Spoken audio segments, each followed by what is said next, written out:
নির্বাচনের train miss করে আসিফ মাহমুদ নতুন করে মাস্তানি শুরু করেছে যে নির্বাচন পিছাতে হবে এবং নতুন করে নির্বাচন কমিশন গঠন করতে হবে। তো নির্বাচন তো তার করার কথা ছিল ঢাকা 10, মুরাদনগর এই জায়গায়। তো কী যে ভূত চেপেছিল বা কী হয়েছিল, নির্বাচনে শেষ পর্যন্ত অংশগ্রহণ করেনি। ঢাকা 12-তে তার নির্বাচন করার কথা গণ অধিকার পরিষদ থেকে সে মনোনয়নও নিয়েছিল। তো এই হলো একটা বাস্তবতা। এখন বলতেছে নির্বাচন পিছাতে হবে। আর একটা বিষয়, দ্বৈত নাগরিকের একটা সমস্যা আলোচনা হচ্ছে। হাসনাত মুন্সি সাহেবের বিরুদ্ধে অভিযোগ দিছে দ্বৈত নাগরিক অথবা ঋণ খেলাপি নিয়ে অভিযোগ দিয়েছে যে তিনি ঋণ খেলাপি। তো এই বিষয়গুলো নিয়ে আজকে আলোচনা করব। ওরা তো জুলাই করে, তো ওদের একটা অধিকার আছে যে যেহেতু জুলাই করছে সেহেতু ওরা যদি কাউকে মারা ধরে টাকাও নেয়, কোথাও গিয়ে চাঁদাবাজি করে, অথবা ওরা কোনো জায়গায় থেকে 5,000 কোটি টাকা, 1,000 কোটি টাকা, 2,000 কোটি টাকা ইনকাম করছে, কারো গলায় পাড়া দিয়ে টাকা নিছে, তাহলে এটাই বৈধ ওদের হিসাবে।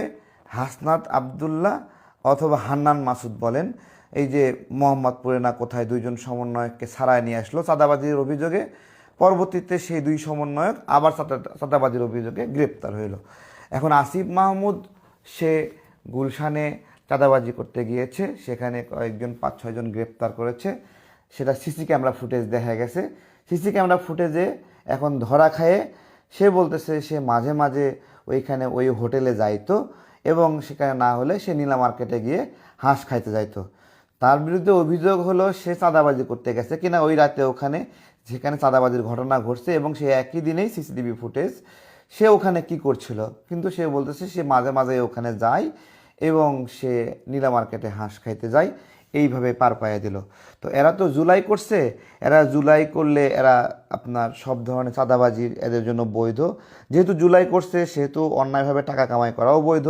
যেহেতু জুলাই করছে মব সৃষ্টি করা বৈধ। যেহেতু জুলাই করছে বিয়ে বাড়িতে বিয়ের পাত্রকে উঠায় নিয়ে যাবে, বা বিয়ের পাত্রের বাবা যে আছে সে কেন ছেলের বিয়েতে আসছে, যেহেতু তারা জুলাই করছে সেহেতু তাদেরকে খাজনা দিতে হবে। তাদেরকে খাজনা না দিয়ে কেউ কিছু করতে পারবে না। তো এই মাস্তানি শুরু করছে এখন। এই মাস্তানির একটা পর্যায়ে এখন আসছে কি, যে বলতেছে যে ঋণ খেলাপি, আর একটা কি বলতেছে যে দ্বৈত নাগরিকত্ব। ওরা জুলাই করছে, ওরা যদি বিদেশি নাগরিকত্ব থাকে তাকে উপদেষ্টা বানাতে পারছে। আর উপদেষ্টার কি পদমর্যাদা, মন্ত্রীর চেয়েও গুরুত্বপূর্ণ। মন্ত্রী থাকে 40 জন 35 জন, কিন্তু উপদেষ্টা 20 জন। তাহলে কোনটা বেশি শক্তিশালী? উপদেষ্টা বেশি শক্তিশালী। কিন্তু ওরা দ্বৈত নাগরিকত্ব নিয়ে আসতে পারবে যেহেতু ওরা জুলাইয়ের মালিক। জুলাইয়ের মালিক হলে দ্বৈত বিদেশি একজনকে ধরে নিয়ে এসে উপদেষ্টা বানানো জায়েজ, কিন্তু বিদেশি নাগরিকত্ব নির্বাচনের ক্ষেত্রে যদি ত্যাগ করেও আসে তাহলে সে কেন বিদেশি নাগরিকত্ব ছিল, এটা তার সমস্যা।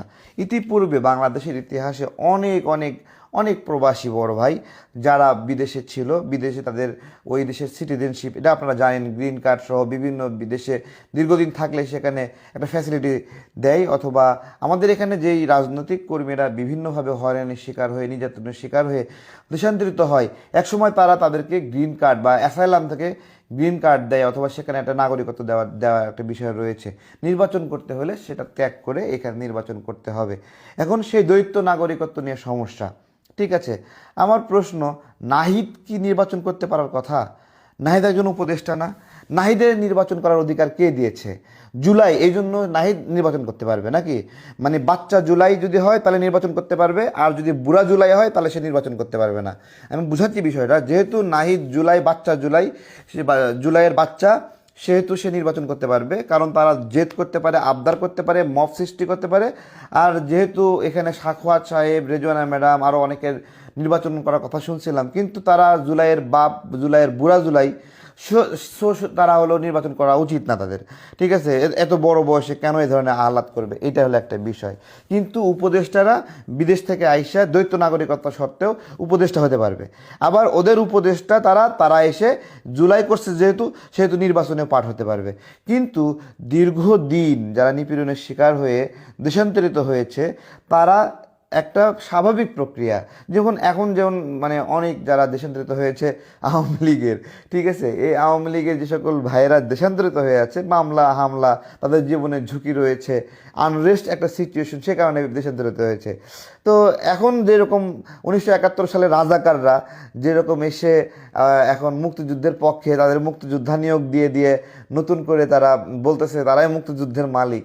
তো যে রাজাকাররা যেহেতু এখানে নির্বাচন করতে পারতেছে এতদিন পরে এসে, এবং রাজাকাররা যেহেতু এখানে একটা প্রশংসার নাম, এবং একজন ওয়াজি বলছিল রাজাকার নামটা একটা সম্মানের নাম, এখন থেকে রাজাকার নাম মর্যাদার নাম, সো আর কোনো সমস্যা নাই। তো এইরকমভাবে একটা নির্দিষ্ট সময় পরে আওয়ামী লীগ বলবে ঠিক আছে, জুলাই তোমাদের ধর্ম ছিল, জুলাই এখন থেকে আমাদেরও ধর্ম। সেখানে জুলাইয়ের কয়েকজনকে নিয়োগ দিল, তাদের সঙ্গে নিল, নিয়ে বলতেছে যে আমরাই এখন থেকে জুলাইয়ের মালিক এবং তারাই হলো সর্বশক্তিমান। এইরকম একটা অবস্থা, যেরকম জামাত এখন সর্বেসর্বা। ঠিক আছে, আমার যে প্রশ্ন, যে আমাদের বাংলাদেশের একজন নাগরিক, সে দেশান্তরিত হয়েছিল মামলা হামলা বিভিন্ন কারণে, ওইখানে নাগরিকত্ব অ্যাসাইলাম অনেকগুলো বিষয় সেখানে ছিল, সে একটা নিপীড়িত মানুষ, দেশান্তরিত হয়েছে, সে এখন বাংলাদেশে এই গণ অভ্যুত্থানের পরে এখন এখানে নির্বাচনে অংশগ্রহণ করবে, সেই নাগরিকত্ব ত্যাগ করবে, খুব সাধারণ একটা বিষয়। কিন্তু ওই নাগরিকত্ব থাকার জন্য তাকে বলতেছে সে নির্বাচন করতে পারবে না। ঠিক আছে, তা আমার কথা হলো যে রাজাকার এটিএম আজহার যদি দণ্ডিত অপরাধী হওয়া সত্ত্বেও বাংলাদেশে নির্বাচন করতে পারে, আমরা তো জানি দণ্ডিত অপরাধী হওয়ার পরে নির্দিষ্ট সময় অন্তত পার হতে হয়, তারপরে সে নির্বাচন করতে পারে। কিন্তু এটিএম আজহাররা আরও অনেক রাজাকার আছে না, তারা দণ্ডিত অপরাধী, তো তারা রাজাকার হওয়া সত্ত্বেও নির্বাচন করতে পারবে। কিন্তু আমার এখানে কোনো নাগরিক যদি দেশান্তরিত হয়ে থাকে, অ্যাসাইলামের কারণে নাগরিকত্ব পেয়ে থাকে, তাহলে সে নাগরিকত্ব ত্যাগ করে এখানে নির্বাচন করতে পারবে না। এইটা নিয়ে একটা মব সৃষ্টি করার চেষ্টা করতেছে। এবং ফাইনালি কি বলল, যদি এইরকম সম্ভব হয় নির্বাচন পিছিয়ে, নির্বাচন কমিশন বদলায়ে সুন্দর কিছু দিয়ে নির্বাচন করা যায়, আসিফ বলতেছে, তাহলে সেটাই করতে হবে, নির্বাচন পিছাতে হবে। মানে ঘুরে ফিরে কোন জায়গায় গিয়ে সবল মারতেছে। মাঝে মাঝে শোনেন কোর্টে এই রিট হয়েছে, ওই রিট হয়েছে, নির্বাচন পিছাইতে হবে। রিটগুলো অনেক ভালো সুন্দর দেখতে, যে অস্ত্র উদ্ধার না করা পর্যন্ত নির্বাচন করা যাবে না, এরকম মানে বিভিন্ন প্যাচ লাগায় কোন জায়গায় বসি দিয়ে একটু আটকানো যায়। যেহেতু ওরা জুলাই করছে, ওদের সব আবদার হলো বৈধ, বুঝতে পারছি। এবার ঋণ খেলাপির বিষয়ে আসি। দেখেন আপনার হলো এখন আওয়ামী লীগের অনেক ব্যবসায়ী আছে, যে ব্যবসায়ীরা আপনার হলো গার্মেন্টস অনেক কিছু নিয়ন্ত্রণ করতো। বিজিএমএতে তাদের একটা বড় স্টেক হোল্ডার ছিল, এখনও রয়েছে সেই স্টেক হোল্ডার, এবং কম বেশি সব ব্যবসায়ী আওয়ামী লীগকে সমীহ করতে বাধ্য ছিল, তাদের পক্ষে কথা বলতে বাধ্য ছিল, এবং গদগদ হয়ে তারেক রহমান বিএনপির বিরুদ্ধে অনেক কথা বলেছে। এটা একটা বাস্তবতা ব্যবসায়ীদের ক্ষেত্রে, তারা এরকম আচরণ করেছে। গণঅভ্যুত্থানের পরে কি হলো, যেহেতু ওরা জুলাই করছে, কিছু জুলাই যোদ্ধা মিলে সেগুলোতে মব সৃষ্টি করলো, এবং গার্মেন্টস ব্যবসায়ীরা ভয়ে এখান থেকে পালিয়ে গেল। কতজন পালালো? 353 জন পালালো। 353 জনে কতজনের চাকরি হারাইছে? বলা হচ্ছে যে এখানে প্রায় 18 লক্ষ নারী শুধু কর্ম হারিয়েছে বাংলাদেশে জুলাই গণঅভ্যুত্থানের পরে। শুধুমাত্র মানে ব্যবসা প্রতিষ্ঠান বন্ধ হওয়ার কারণে 18 লক্ষ নারী কর্মসংস্থান, এবং সব মিলে 24 লক্ষ নারী পুরুষ মিলায়ে তারা কর্ম হারিয়েছে। ঠিক আছে, এই যে কিসের জন্য কর্ম হারিল, যে যে আস্তে আস্তে মব বাহিনী আসতেছে, আতঙ্ক সৃষ্টি করতেছে, ওরা এসে ধরাই দেবে, দোসর বানায় দেবে, এইরকম একটা অবস্থা। ঠিক আছে, রাষ্ট্র একটা পলিসি নিতে পারলো না যে ব্যবসায়িক পরিবেশে বিভিন্ন রকম রাজনৈতিক আনুগত্য, এটা একটা সাধারণ একটা বিষয়, সেই বিষয়ের সাথে মিল রেখে একটা নীতি হওয়া দরকার ছিল যে ব্যবসায়ীদের হয়রানি করবে না। এখন নাসা গ্রুপে হাজার হাজার মানুষ চাকরি করে, সেই নাসা গ্রুপের মালিক জেলখানায়, বা জেলখানায় বসে বসে সে ওই গার্মেন্টস চালাবে, সে ওই ফ্যাক্টরি চালাবে এবং সবাইকে বেতন দেবে। বেতন দিতে না পারলে তারা আরেকটা সম্পদ বেচবে, আরেকটা সম্পদ বেচবে, আরেকটা সম্পদ বেচবে, বেচে বেচতে সে হলো জেল খাটবে, কিন্তু দেবে। একজন, ও কি পাগল? ও তো জেল, ও বলছে আমি জেল খাটবো এখানে আর তোমাদের বেতন দেবো, কোম্পানি বন্ধ থাকুক আপাতত, তাই বলবে না? তো এই মব শাসন, এই দুর্বৃত্তায়ন চলতেছে। এই দুর্বৃত্তায়নের বিপক্ষে কথা বললে আমাদেরকে হলো খারাপ বলবে। গাজী টায়ারকে কারা পড়ছে? ভারতের দালালরা পড়ছে না বাংলাদেশের দালালরা পড়ছে? গাজী টায়ার একটা আওয়ামী লীগের মালিকের কোম্পানি, দস্তগীর গাজী টায়ার দেশের কি ক্ষতি করতো? গাজী টায়ার বাংলাদেশের 66% টায়ার বিক্রি করতো, এবং সেই টায়ার গাজী টায়ার বিক্রি করে। ইন্ডিয়া থেকে আগে টায়ার আসতো, এখন গাজী, তারপরে আরএফএল বিভিন্ন কোম্পানি মিলে এখন টায়ার বানানো শুরু করছে। বাংলাদেশে বিদেশ থেকে টায়ার আসাই লাগতো না, বা খুব কম সংখ্যক আসতো। সেই গাজী টায়ার কি করলো, পুরায় সারখার করে দিল। 66% টায়ার আমার এখানে ছিল, সেই টায়ারগুলো এখন ইন্ডিয়া থেকে আসতেছে। তাহলে এখন মানে স্লোগান দিল্লি না ঢাকা। তাহলে তোরা যারা গাজী টায়ার পুড়ছোস, তোরা ভারতের দালাল না বাংলাদেশের দালাল? বাংলাদেশের কোম্পানিকে পুড়ে আওয়ামী লীগের কোম্পানি, এই জন্য আওয়ামী লীগের দোসর, আওয়ামী লীগ দস্তগীর গাজী, তার টায়ার ফ্যাক্টরি পুড়ে দাও, সে জেলে আছে, জেলে দিয়ে শান্ত হয়নি। এবং আরও কী ঘটছে, গাজী টায়ার নারায়ণগঞ্জে তারা অনিরাপদ, এই জন্য গাজীপুরে গিয়ে নতুন করে ফ্যাক্টরি খুলছে, সেখানে নতুন নতুন মেশিন লাগাইছে, টায়ার ফ্যাক্টরি রিস্টোর করতেছে। সেই গাজী টায়ারকে ওইখানে তাদের ব্যাংক অ্যাকাউন্ট সবগুলো বন্ধ করে দেওয়া হয়েছে দুদকের মাধ্যমে, যে কোনোভাবে এই টায়ার ফ্যাক্টরি যেন চালু না হয়। ঠিক আছে, এখন নেক্সট দে স্লোগান দিল্লি না ঢাকা, স্লোগান দে দিল্লি না ঢাকা। তাহলে টায়ার ফ্যাক্টরি যেটা বাংলাদেশের জন্য উপকার হবে, সেই টায়ার ফ্যাক্টরি আগুন দিয়ে পুড়াই দিছে। এখন তারা একটু ঘুরে দাঁড়ানোর চেষ্টা করতেছে, কিন্তু কোনোভাবেই যেন না দাঁড়ালে কি হবে, ইন্ডিয়া থেকে টায়ার আসা বন্ধ করে দেবে। এখন ওরা জুলাই করছে, ওরা হলো সব এখন একটা ভাব যে দেখেন, যারা দীর্ঘদিন আন্দোলন সংগ্রাম করছে, নিপীড়নের শিকার হয়েছে। আমার একটা কথা বলি, যে আমরা যে 2018 সাল থেকে আন্দোলন করলাম, গুম হইলাম, জেল খাইলাম, রিমান্ড খাইলাম, আচ্ছা আমরা এই গণ অভ্যুত্থানে আমরা কি করেছিলাম, না যেহেতু এই গণ অভ্যুত্থানে আমাদের লোকরা উদ্যোগ নেয়নি, আমরা এই গণ অভ্যুত্থানে আমরা অংশ নেব না। আমরা আসলে কি করছি? আচ্ছা একটা প্রশ্ন বলেন, যে জুলাইয়ের যে 36 দিন, সেই 36 দিন আমাকে সহ নাকি আমাকে ছাড়া? মানে আমিও কি 36 দিন ছিলাম, নাকি আমি ছাড়াই ছিলাম? জুলাই গণ অভ্যুত্থানে যেই বিএনপি নেতাকর্মীরা জুলাই গণ অভ্যুত্থানের আগে বছরের পরে বছর নির্যাতিত হয়েছে, সেই জুলাই গণ অভ্যুত্থানের সময়ে বিএনপি নেতাকর্মীরা সেই গণ অভ্যুত্থানের অংশ, নাকি তারা বাদেই জুলাই গণ অভ্যুত্থান? আমি একটা স্মৃতিচারণ করি, জুলাই গণ অভ্যুত্থানে যেদিন শেখ হাসিনা বাংলাদেশ ছেড়ে চলে গেল হেলিকপ্টারে করে, সেই দিন জেলখানায় আমি ছিলাম। আমি জেলখানায় থাকার সুবাদে আমি একজন বিশেষ কারাবন্দী হিসেবে আমাকে আমাদের রাজনৈতিক বড় ভাইরা যারা ভিআইপি প্রোটোকলে ছিল সেখানে, তারা তো গণ অভ্যুত্থানের পরে জেলখানার পুলিশ সুপার টুপার, জেল সুপার টুপার সবাই মিলে তাদেরকে প্রোটোকল দেওয়া ছিল জেলখানার ভিতরেই। ঠিক আছে, তারা বলল যে তারেককে নিয়ে আসো। ঠিক আছে, তো আমাকে ডাকাডাকি শুরু করছে। তারপরে আমাকে বড় ভাই যারা আছে, খুসরু ভাইরা, যারা জেলখানাতে নিয়ন্ত্রণ করতেছিল ওই সময়, মানে পুরো জেলখানার দেয়ালটা ভেঙে মানুষ বের হয়ে আসবে এরকম। ঠিক আছে, তো জেলখানায় তো শুধু জুলাই গণ অভ্যুত্থানের লোক না, জেলখানায় তো ডাকাত, ধর্ষক, খুনি, অথবা ডেস্টিনি, রফিকুল আমিনের মতো প্রতারক, তারাও তো জেলখানায় ছিল। তো সেই মিলেই তো জেলখানা, এখন তো সবাই তো মুক্তি পেতে পারে না। তো জেলার বলছে যারা জুলাই গণ অভ্যুত্থানে তারা শুধু বের হবে, যারা অন্যান্য অপরাধে, ফৌজদারি অপরাধে, খুন, হত্যা, ধর্ষণের কারণে বা জঙ্গি কার্যক্রমের জন্য গ্রেপ্তার, তারা মুক্তি হবে না। তো সেই ক্ষেত্রে হেল্প নিয়েছে বিএনপি যেহেতু এবং আমি যখন বিভিন্ন সেল, মানে বিভিন্ন বিল্ডিংগুলো ঘুরছিলাম জেলখানার ভিতরে জুলাই গণ অভ্যুত্থানের ওই দিনে 5 আগস্টে বিকেলবেলা, আমাকে খসরু ভাই, তারপরে হলো ওখানে শিমুল বিশ্বাস ভাই, রিজভি ভাই ডেকে নিলেন এবং আমাকে তারা একবারে মাঝখানে নিলেন, মানে তারা চলো, ঠিক আছে, আমরা প্রত্যেকটা সেলে গিয়ে সবাইকে মোবারকবাদ, শুভেচ্ছা জানাই আসি, সবাইকে নামাজ পড়তে বলি। ঠিক আছে, নামাজের শুকরিয়া আদায় করতে পারি। তা আমরা সবগুলো জেলে গেলাম, এবং আমরা যে জেলে প্রত্যেকটা ছেলে রাখছিলাম, পুরো জেল প্রকম্পিত হচ্ছিল যে কি জিয়ার সৈনিক এখন লড়াই করো। ঠিক আছে, পুরো জেলখানা, কেউ যদি জেলে থেকে থাকেন তাহলে এই সাক্ষী এটা তারা জানবেন, যারা জুলাই গণ অভ্যুত্থানে গ্রেপ্তার হয়েছিলেন। পুরো জেলখানা কাঁপতেছে, থমথম করে কাঁপতেছে জিয়ার সৈনিক। আমি কই কী রে, জুলাই গণ অভ্যুত্থানে আটক সবাই কি বিএনপির নাকি? পুরা জেল প্রকম্পিত হচ্ছে, ওখানে অন্য কোনো দলের কোনো স্লোগান ছিল না। এমনকি আমার বিল্ডিংয়ে আমি যে বিল্ডিংয়ে ছিলাম, সেই বিল্ডিংয়ে আপনার হলো আমরা 550 মতো এখানে কয়েদি ছিল বা আসামি ছিল। সেই 550 মধ্যে শুধুমাত্র একটা ঘরে 6 জন কয়েদি ছিল, যাদের মধ্যে 2 জন ছিল আমার খুব পরিচিত কওমি ঘরানার হুজুর, আর বাকি 4 জন ছিল মাত্র জামাতের। এই পুরা সেল মিলায়ে জামাতের এই জুলাই গণ অভ্যুত্থানে একটা সেলে 500 জনের মতো জামাতের ছিল মাত্র 4 জন সেখানে।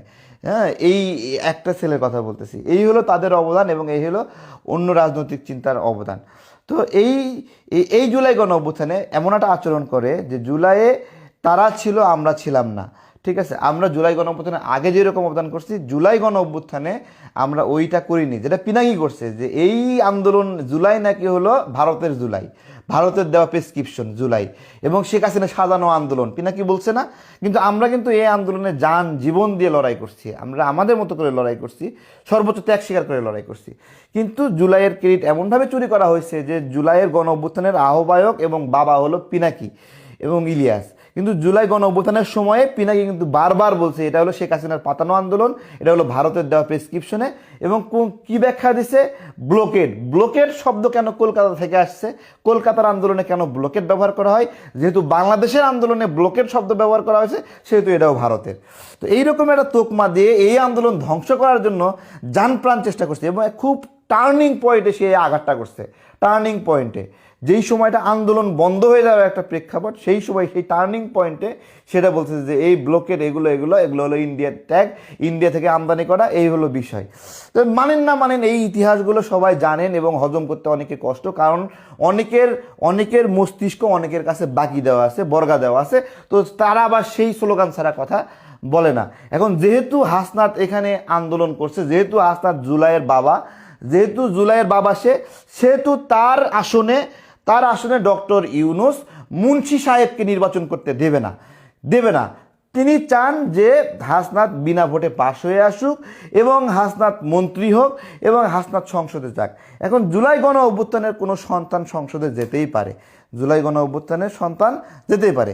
সন্তান যে না, অথবা জুলাই গণ অভ্যুত্থানের সন্তান না কে, যেই মানুষটা, যে একজন যে রাজনীতিবিদগুলো রয়েছে, ধরেই যদি আমরা বলি, একবারে নাম ধরে, বিএনপির যে সকল কারা নির্যাতিত, অথবা এখানে কায়কোবাদ ভাইয়ের কথা যদি বলি, কুমিল্লারি কায়কোবাদ ভাই, ঠিক আছে।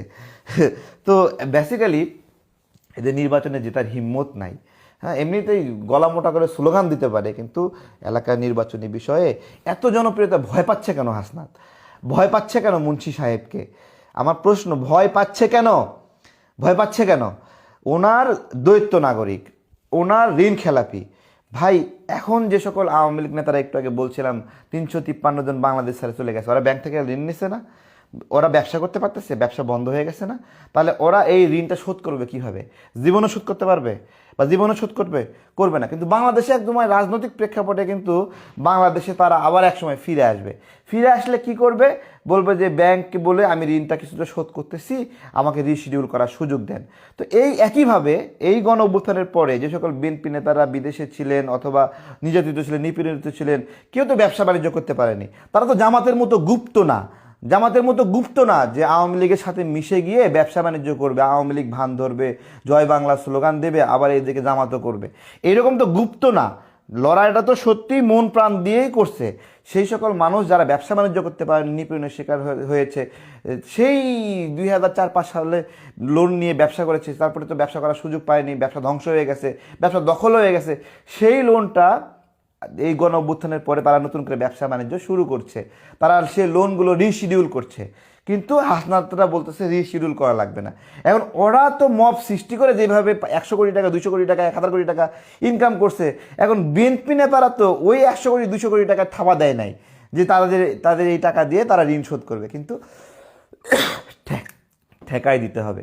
তো এগুলো শয়তানি এবং মাস্তানি চলতেছে নির্বাচনকে বানচাল করার জন্য। জুলাই গণ অভ্যুত্থানের আগে যারা দীর্ঘদিন নিপীড়িত হয়েছিল তাদেরকে নির্বাচন থেকে বাদ রাখা, নির্বাচন থেকে বের করে রেখে একটা বাই চান্সে সুযোগ নেওয়া। বেডা এত হ্যাডাম, নির্বাচনে প্রতিযোগিতা করো, তুমি আগেই নির্বাচনে নামার আগেই একজন প্রার্থীকে অবৈধ করার জন্য তুমি উঠে পড়ে লাগছো, প্রতিযোগিতা করো।